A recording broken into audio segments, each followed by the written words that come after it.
Sambatskano Mongol Chudan, welcome to Talk With Me.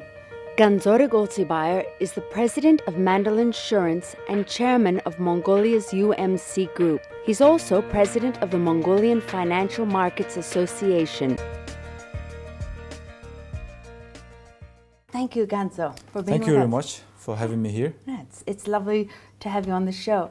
Ganzo, tell me a little bit about UMC Group, United Mongolian Corporation, and about Mandal Insurance, before we get on to the deeper things in life. Sure, well, UMC is a partnership. So as you may know, Mongolia does not have a very strong partnership tradition. There is no partnership culture here. Most of the largest conglomerates and big companies are family companies, family owned and family run. So there are 12 partners in UMC, and the 12 guys are just like me, who used to work for big corporations in executive positions. So one day we decided, why don't we establish a new partnership where executives are owners themselves? So that's how we established UMC. And Mandal Insurance is a derivative from UMC. So now UMC operates in real estate investment business, and Mandal Insurance, the insurance, and marketing and HR business as well. Ganzo, how is business at the moment? I mean, the Mongolian economy is not doing so well. Are you at UMC and Mandal at times okay? Sure. UMC side, it's mixed results. Mixed results. And Mandal Insurance, I should say, the business is growing about 40 to 50% year-over-year basis. And of course, insurance sector is again growing at quite a hefty pace, at on average of 30%. Why? Because why the economy is the growth is slowing? Why insurance is growing so fast? Because insurance has been traditionally a very underserved market. So now, now the customers, they're really starting to realize, in my opinion, that they need a risk management. How important was insurance to Mongolians 10 years ago, 20 years ago? Is the idea of insurance a new thing to Mongolia? Well, we're celebrating 80th anniversary for our former state-run insurance company. 80th? 80th. But until recently, people had, well, no idea or very small idea about insurance itself. So insurance is a new concept, and of course a huge customer education initiative was needed.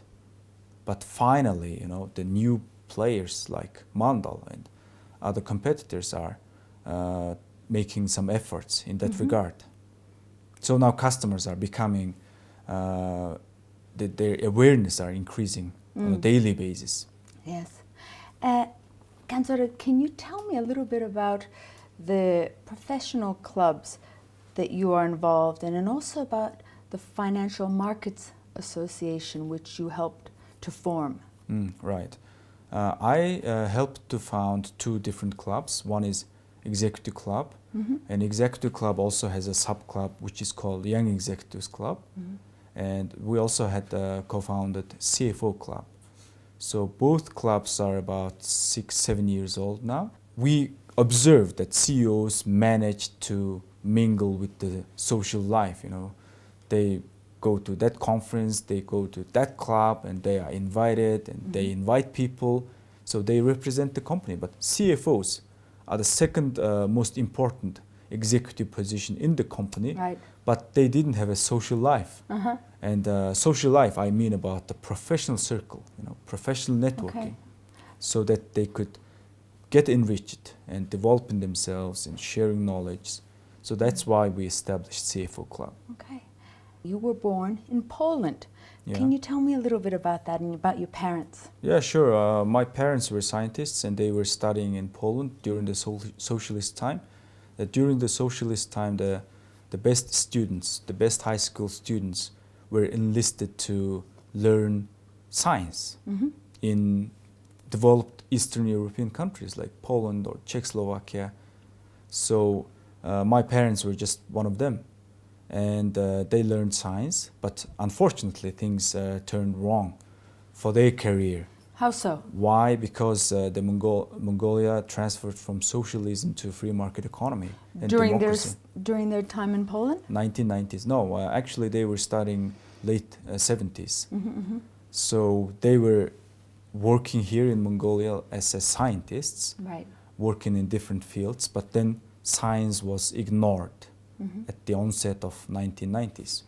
So I was happened to born in Poland, but I don't speak more than 2 words in Polish. What about your Russian? You speak Russian? Well, I used to speak quite a good Russian, but nowadays not very much. You know, the Russian use is not that much. But if I'm in Russia, in Mongolian, say, if you're in Russia, you can find a plate of meal. You know, so You speak emergency Russian? yes, emergency. I Russian. speak emergency Mongolian. All right, yeah. Since from at the age of 3 or 4, I spent about 4 or 5 years in countryside, because because my maternal grandparents were teachers in Umungobi, right, the mining town. And when they retired, they wanted to go back to nomadic life. Right. One of them was math teacher, the other was chemistry teacher, and they bought some animals at the onset of late 1980s. So I spent a few years herding animals and learning the hardship of Amazing. Ganzorig, I mean, the Mongolian way of life where parents will often let grandparents raise children for a few years is a very foreign notion to someone from another country, for Australians, Americans, Canadians, but it's very common here. Are you glad you got to live with your grandparents for a few years? Yes, of course, because my parents they're just doing their careers or starting, initiating their careers. And of course, they are not that experienced people to raise a young kid, right? So grandparents are usually fill in that role. Ganzo, you lecture and have lectured at Mongolian universities free of charge. What sort of things do you teach university students? What sort of knowledge do you share with these? Initially, it was more of a full-time commitment. Well, it's part-time actually, but it's like professional commitment, I should say. And it was mostly management and accounting or accounting information systems topics. But later on, I was more into like not professional commitment, but visiting lecturer.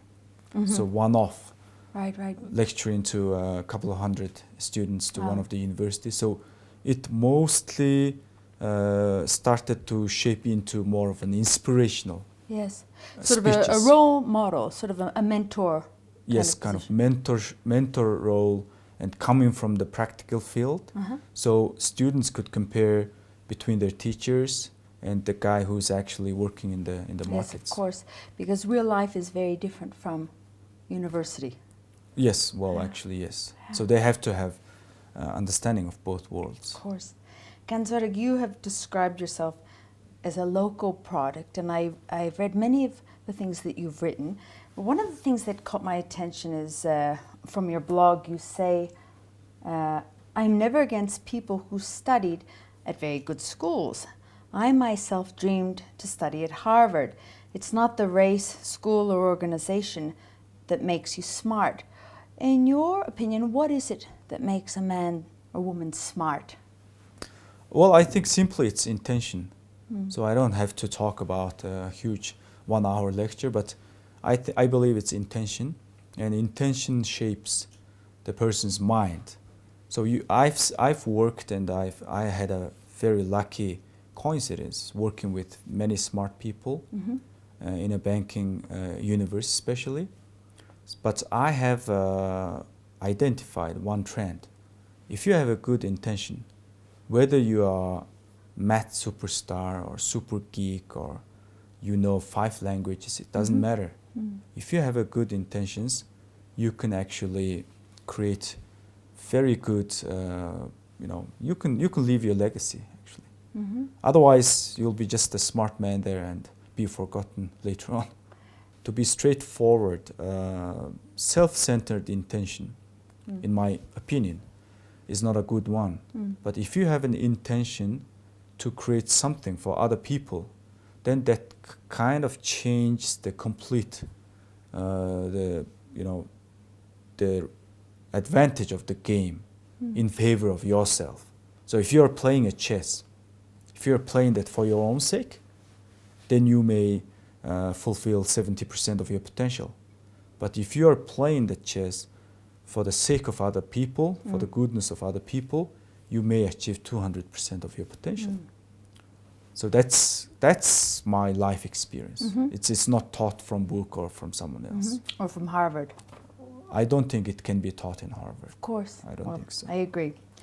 Ganzorig, can you describe to me maybe some of the socialist elements that you remember learning from your education in the Mongolian education system that were lost when the Soviets left? The most frightening factor is that many people had labeled socialism entirely bad. But in my observation now, according to my observation, every system has a similar design, but may have a different goals, right? So similar design needed to be retained. But Mongolian leaders at that time, 1990s, dismissed that hugely important factor and made a huge mistake. Yes, a lot of people labeling socialist education as propaganda. Every society, the education system in the society tries to prepare a person for a life. Socialism is no different from capitalism in that regard. So in socialist education system, as far as I remember, because I spent half of my high school year during socialist period, they try to shape the person positively, right? They try to prepare people as responsible, as caring about others, and socially oriented, and well, you name it, all those good traits and good qualities of the people. Socialist education system Teaching you how to be a good person. had tried to actually impose them onto you. But then that was stopped, and there was no replacement. After the peaceful revolution, After 1990. that was it. There was no replacement. Then, Right. Since then, Mongolian education system had just started teaching logarithms or some literature. That's it. But nothing about values and how to be a good person in society. Or just nothing about developing the communication skill of the kids, Is this why you lecture at universities? Yes, well, that's partly one of my motivation because, as you rightly said, I'm a local product. And since after joining a bank and started working as a trader, I had a huge opportunity to learn about the world and tracking the economies of US and Europe and Japan and comparing those economies to Mongolia. I actually realized that Mongolian education system had failed to provide me, what it was ought to provide me. So that's why I felt urged to come back to universities and take every opportunity to talk to the students. And actually that kind of a job or that. I've read on your blog, which I want to talk about later, you discuss some of the issues with today's education system in Mongolia. I mean, there are lots of expensive schools here that parents pay a lot of money to send their children to. I mean, the prices are comparable, if not beyond prices paid in America, Australia, Canada. What are your thoughts about that? Why are people forking out the big bucks now in Mongolia? And do you think it's worth it, these private educational systems these private schools that have popped up in UB over the last 10, 20 years? I think being in a private school, high school, especially business, is very profitable one because the market is right there and the customers are right there. They are ready to pay the price. That's the business. But when we look at the broader perspective, I don't think they are doing any good. Why? First, parents have to understand that kids' education, number one education comes from them, not the school. Yeah. So many parents base their decisions to send their kids to expensive high schools on the wrong assumption that the school education system will make their kids better. No. And solve every problem.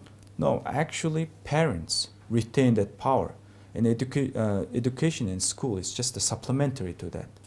Second problem is many of those high schools, instead of preparing the future generation Mongolians positively, I think, and I'm afraid, that they create, unjust competition. Oh, my classmate just bought the latest Louis Vuitton design bag. Yeah. So, do you want to send your little daughter to such type of, intensely bad culture and destroy her? I understand what you're saying. Yeah. Yeah. I've witnessed that with my own children. I mean, they go to a very good elite school, and there is a competition amongst the kids who has the latest phone, and I hear what you're saying. And also, This is a very new phenomenon in Mongolia, though. I mean, in Western countries, this has been happening for years, but it's very new here, isn't it? yeah, it's very new, and I think many parents don't have a privilege to have enough information or enough time, actually, to sit down and think about their kids' future. Yeah. And third thing, I'm not sure if it's right to tell here. No, tell it. Of course it's right. Because actually many rich people, part of the community, they base their wealth on a wrong-folded reasons, like bribery money or abusing their government powers, etc. That's how they got rich. Of course. Do you want to mix your kids with such people's kids? Yeah. That's a question. Ganzorig, I usually ask my Mongolian guests to give me their their favorite Mongolian expression or proverb. But with you, I want to ask you your least favorite Mongolian proverb. And you told me this. Do you remember? Yes, I remember. It makes me laugh because you said, no, I don't want to tell you my favorite. What's your least favorite Mongolian proverb? Do I say it in Say Mongolian? It. Or? Okay, first say it in Mongolian for our Mongolian viewers, and then tell me the translation in English. Right. The Mongolian one is Urgubot Baying, and English translation is you are wealthy if you do not have a debt. So I think this is, when this proverb, it's very famous proverb. When it did originate, I don't know, but I know it has been going there for a long, long time and lingers through the minds of people. Many people base their economic decisions on this proverb. If you do not have a debt, that means you are wealthy. And actually, exactly, people are applying this kind of logic when it comes to state affairs. And I believe Mongolia needs to borrow money to invest into the development. We need to invest into our education system, healthcare system, infrastructure.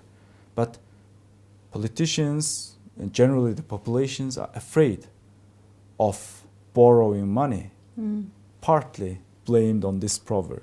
So this is my least favorite. Coming from Australia, America, you need debt in order to buy a house, to pay for your children's education. Do you think Mongolians are at a turning point? Actually, I think, the culture persists, right? So, in order to destroy this kind of wrong culture, it may take some years. Ganzorig, how do you feel about foreigners living in Mongolia? And do you have a wide range of expat friends? When you come across Westerners in the street, what do you think about all these expats here?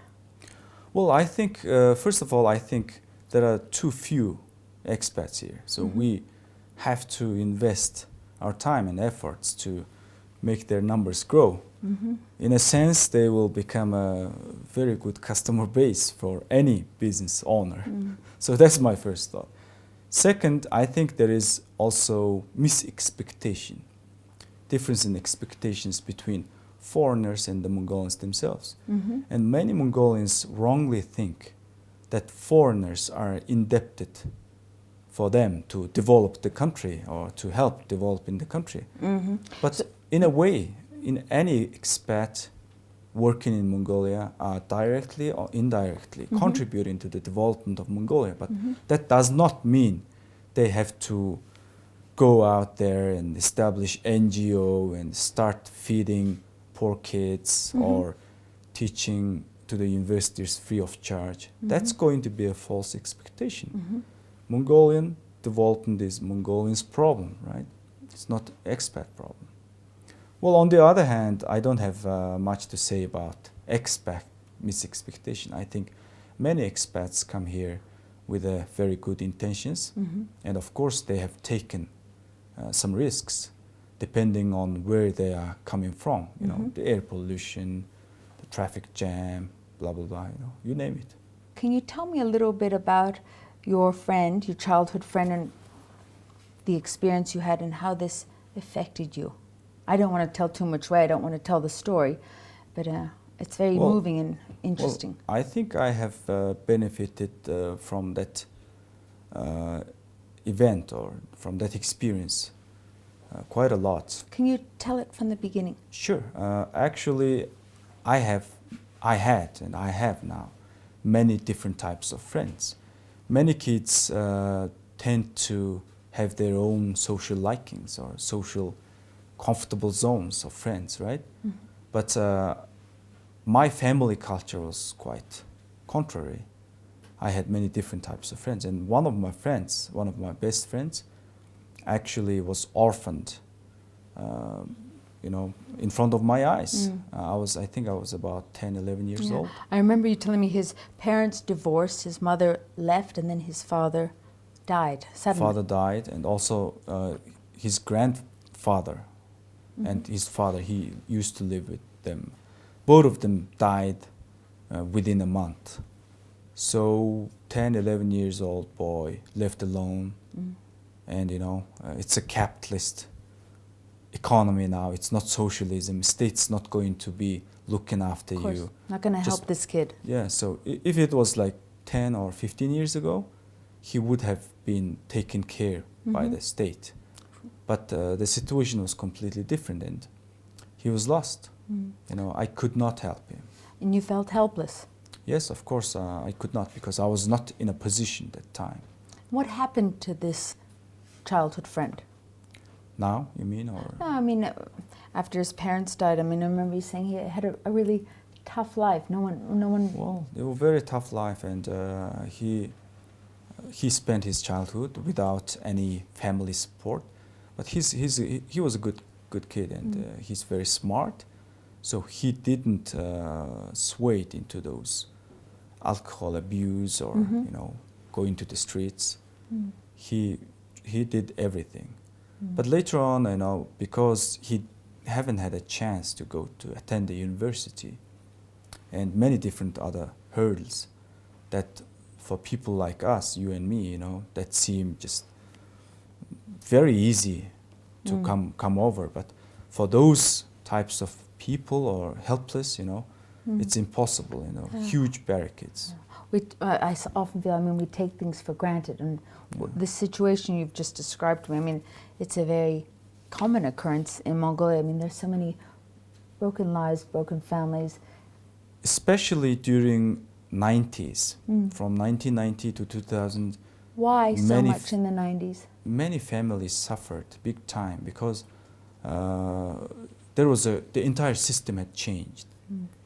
So before 1990, a young, flourishing scientist or a doctor or a teacher, because these were regarded as the elite professions. But then suddenly they became junkies, you know. They became the lowest paying, and even they wouldn't see salaries for months. But then the new type of people emerged, the business people. Right, right. So, Fascinating. and the guys who had busy careers didn't have a chance to transfer to become a business person. Mm-hmm. Wow. Something to think about. Ganzo, you do a lot of thinking, so much so that you have been blogging for many years. I have read your blog on many occasions. Unfortunately, my Mongolian isn't good enough to read it completely. I get it translated. You blog about science, philosophy, education, economics. The latest post that I read from your blog, ganzorigulsibayer.blogspot.com, is you refer to you talk about a little boy who asks his mother, "Mom, where did I come from?" It's a Mongolian boy asking his mom, and the mom says to her son, "Shh, don't ask such questions." And you say that this shuts down the philosophical mind of the child. Is this the Mongolian way to say, "Shh, don't ask these questions"? Well, I believe so, because on many occasions, young parents are very tired after work and they are obsessed with the career or money, right? Yeah. But actually, their biggest duty is their kids. Yeah.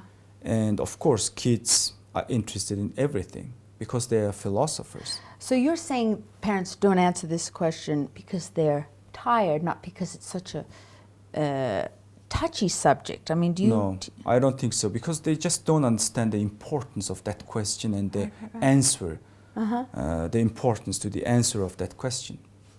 Because parents do not realize why, because they were never taught about that. You know, because high school education system also has a function to prepare future fathers and mothers. The Mongolian education system doesn't do that. Right. Ganzorig, what is your philosophy on life? Well, Or philosophy about life? well, actually, it's a complex. It must be a complex answer, but simply, I believe in positivism, and I believe in productivity, and I believe productivity is strictly related to art or artistic behavior, and that artsy behavior actually emerges from the intention that I mentioned before. Yes, yes. An intention to help other people or to do something good to other people. Are you a religious man at all? Not really. No. Not really, but I have very strong philosophical beliefs Yeah. that most of my beliefs coincides with major religions. And if you actually look at the from broader perspective, look at the religions, they are very similar. They are strikingly similar to each other. They just interpretations are a little bit different, and that's how, you know, that divides people and they kill each other. But the belief, fundamental belief, is same. Many foreigners come here and try and convert Mongolians. How do you feel about that? Well, I think Mongolians, in the first place, are very different culture, and it's not going to be easy to convert Mongolians to anything, because they are people who are very close to nature, right? And they are nomad, so the thinking style is quite different. And I actually applaud any religion coming to Mongolia and trying to convert the people, because that's actually the education process is going on. So believe you're Buddhist or you are Christian or you're Mormon, or you even can have your own beliefs, atheist, right? Its belief is the defining factor for a person, I think. Ganzorig, you are a very scientific person behind the philosophical person. You write about quantum mechanics, dark matter, the Big Bang, the origins of the universe. And I find this quite interesting as well. I have read Stephen Hawking, Richard Dawkins. What sort of books do you read about the universe? And do you have a big telescope on your balcony? Well, you actually, look at the stars at night. I know you're an astronomy buff. Actually, I'm planning to buy one, but to be honest, I thought I I liked astronomy, right? But that's just, just I was interested. Is this a new thing? How long have you been interested? When I was a very little kid, so it's, there's nothing concrete about it. I was just interested. I wanted to know why stars exist and what they are and who they are. But actually, I'm not a scientific person, I should say. I try to read lots of scientific things, especially quantum physics and astronomy and biotechnology. Why? Because it's based on my philosophical quest. I want How to. are philosophy and astronomy and quantum mechanics interconnected, though? Well, actually, you want to know who you are. What's your purpose in life, and what's the meaning of life, right? That's the question that every person asks. 7 billion people, every one of them ask. Yeah. But you want to know, so you want to search for the answer, right? And some of the answers are actually lies in those science fields. I agree. Because if you know what is the component of yourself, the atoms and molecules and electrons, then you start thinking from that foundations. Don't you find, though, I mean, I think the same way you do, the more questions you ask, the more you learn, the more confused you feel. I mean, sometimes you just go out into the night sky, look up at the stars, and I don't know, I find the more I read about the mysteries of the universe and life and religion, and I don't know, there are no answers. Have you found any answers? Do you understand more now about the meaning of your life because of your... Yes, of course. Because every or any effort is compensated, right? That's a simple logic in a biological life. So if you're making an effort and taking a courage to ask a question and find answers for it, actually they are greatly compensated and paid back. So actually, I think what you're feeling is you don't feel more confused, but you just know that you just realize there are more to know. I think that can be called sort of enlightenment, because you're enlightened. Many people, they just think themselves they know everything, but actually they are not. So that's not enlightenment. But if you know that you don't know much thing and that you have to continue searching for the answers, that's kind of enlightenment. Ganzorig, thank you very much for being on Talk With Me today. It's been very fun chatting with you. Thank you. It was my pleasure, and I had enjoyed the time. Thank you. All right, thank you. Thank you, viewers, for being with us on Talk With Me, and hope to see you next week. But for now, Bayır sen darolsi.